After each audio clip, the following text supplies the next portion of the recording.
Hello, hi, I'm Mr. Vaccaro, or Mr. V. I'm the physical education teacher at Assawamsett. Welcome to the gym.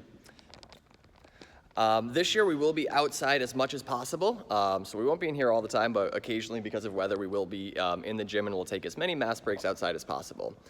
Because we are going outside all the time, please make sure you're bringing clothes to go outside, and I usually dress in layers so I can take things off if it's cold in the morning and a little bit warmer as the day goes on.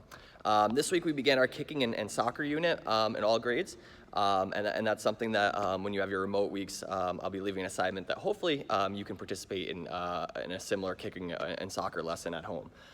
When you're at home, please just do your best and have fun, and make sure you're not buying anything.